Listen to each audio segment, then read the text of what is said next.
Hello, a few quick thoughts about the in-class test on the 8th of November. Can I just say, well done. Monica and Michelle say you're making good progress in the seminars, and I'm enjoying the lectures with you. And it seems to me that you are stepping into what's quite a complex world at a fast pace, and most of you seem to be getting your head around things. So well done there. I did mention in the lecture the content of the test on the 8th. And as you can see, we are expecting great things. It's only just very recently most of you have begun studying the law, and we're hoping you'll have a basic knowledge of these two things, the English legal system and the tort of negligence, in particular, the tort of negligent misstatement. I won't go through all these bullet points. I just want to say, if this is not a trick, we genuinely want you to have developed an understanding of where the law comes from and how it works in the UK. So a basic orientation to the system. How do you get access to it? What's it for? Where does it come from? And then those specific, accurate things about how a tort of negligence works. So it's about moving from a kind of general feeling about what the law is to some specific knowledge about it in these areas. There is obviously a lot more you could know, but the test is supposed to, if you can demonstrate a basic understanding of the legal system and a basic understanding of negligence, you should absolutely nail this test. There's some very specific information to help you get your head around things. And at the risk of sounding like a broken record, please talk to us. We don't know what's going on in your head unless you ask us questions. Have a go at answers. And make sure you're clear about what we're expecting. I'd encourage you to work with your friends in groups as you work towards the test. It keeps you all on track. It's way more likely that you'll nail any misconceptions, and it's just more fun if you work together. We've put together a package of resources for you on StudyNet. There's some quiz questions. There's a sample paper which has been there since the beginning, and I've now added to that all the answers. So an outline of not just the multiple choice, the 10 multiple choice, but also the 5 longer questions, what you'd have to do to get an excellent pass on those. In terms of the content, the complexity of the negligence, I know is quite a lot to get through in the lecture, so we've now got 4 little videos about negligence and negligent misstatement. I've also, I'm trying this, I've put one of the short answer type questions based on one we discussed in the lecture on class discussion. And the idea is if you have a go, and you can do this completely anonymously, at writing an answer to that, we'll be able to give you some feedback so you're absolutely clear about how those answers are going to be marked. The CIMA book is useful. It's got some content in it. It's got some self-test questions.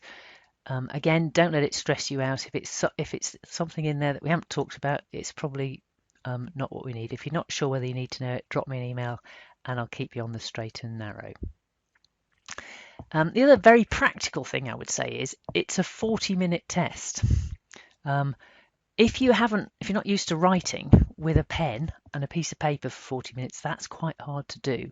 So in the course of your study over the next couple of weeks, practice writing for half an hour. Practice writing quickly for half an hour, something you know about, because that will just help you get through the physical demands of the test. On the day, please don't be late. It's noon, the normal lecture time in N002. If you can avoid bringing all your belongings with you, that's probably quickest. Then you just come in and sit down. If you are bringing bags and coats and everything, you're going to have to leave those at the front of the lecture room. Don't have any phones with you, don't have any notes. It's just you and a pen and the test paper.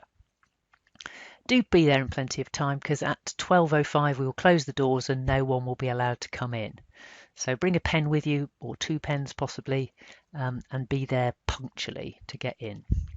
Keep an eye on the time when the test goes, because it's going to be pretty intense. You've got 40 minutes and 15 questions. There are 10 multiple choice questions, and I would recommend you only spend the maximum of a minute. I'd be very surprised if you need a minute for them, but no more than a 1 minute a question, and that will give you at least 5 minutes on each of the slightly longer questions that follow. So keep an eye on the time as you're going through and make sure you answer all of the multiple choice, because there's no point not. We're not negative marking. So even if you don't know, have a guess, and you've got a 25% chance of being right. In the longer answers, you don't need to write in complete sentences. Bullet points are good. And if you spend 10 minutes on the multiple choice, 5 minutes on each of the 5 longer answer questions, you'll have 5 minutes to review the paper. Good. I think that's everything I want to say about the test. Just be bold, okay?